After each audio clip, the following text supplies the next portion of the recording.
itong political dynasties nga na to na mas lalo pang lumalaganap, no? Kung babalikan po natin yung ating saligang batas, ang basehan po talaga nito ay dapat ang lahat ng Pilipino ay magkaroon ng patas at pantay-pantay na pagkakataon para para sa serbisyo publiko. And etong nangyayari po ngayon, does this go against that principle na mabigyan ang bawat Pilipino ng pagkakataon, patas at pantay-pantay na pataon? Kasi syempre andyan yung equity ng incumbent, di ba? Lamang syempre lagi ang nakaupo. And then, tapos, syempre, hawak niya yung resources nila, yung hawak po niya, yung alam naman natin sa local elections, hindi na natin mapakakaila kung sino po yung may hawak doon sa mga barangay chairman. Hindi po ba? Meron na talagang equity of the incumbent yan. Yung makinarya will work for them. Professor? Well, basically, no, medyo mahirap talaga, no, na sawatain to, no. Sabi ko nga natin, in a political exercise kagaya ng isang election, meron tayong 4 M's na kinakailangan to launch a very good campaign, ano. You need to have, number 1 is the money.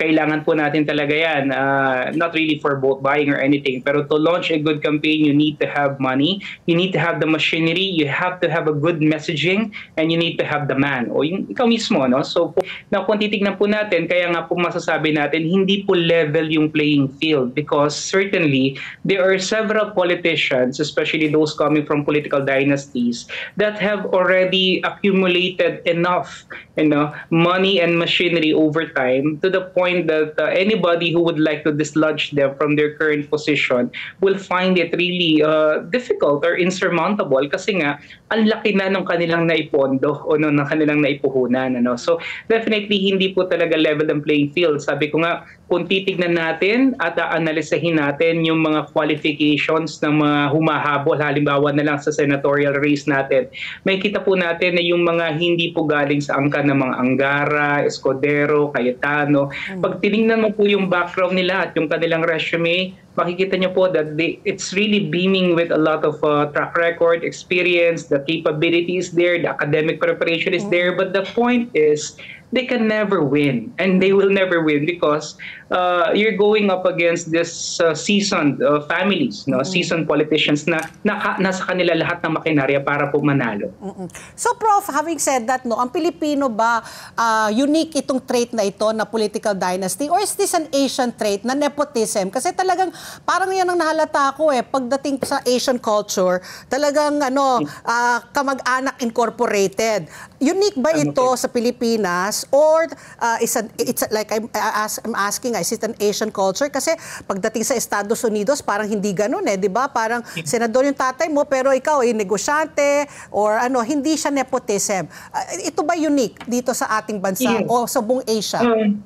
Actually, it's an Asian culture kasi tayo family and kin-oriented po talaga, tama po yan ang mga Asians, no. And this problem here is not only present in the Philippines. Nakikita rin po natin ito kagaya sa Thailand, even in Indonesia, in Malaysia. And in many countries where corruption and government inefficiency is present, may kita po natin dyan yung mga kin relations, no? So hindi po natin yan may aalis, basically. So ang nakakalungkot nga lang po dito sa atin is kung paano natin siya pinoprogram.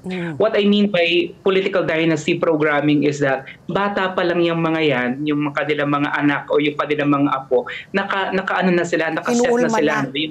Pinuhulman na sila, na later on they will be the ones to take on the cudgels. Kaya pati po yung mga kurso na pinapakuha sa kanila ay nakalinya po dyan, so that when the time comes na wala ng pagkakataon yung kanilang tatay or yung lolo o yung kamag-anak nila na humabol dahil nga sa term limits, sila man po yung papalit, and the rest goes on. Pag mabaga parang na-perpetuate na po natin yung ganong sistema. That's why it's really hard to break into the political mainstream because the chances of breaking into it is very, very limited.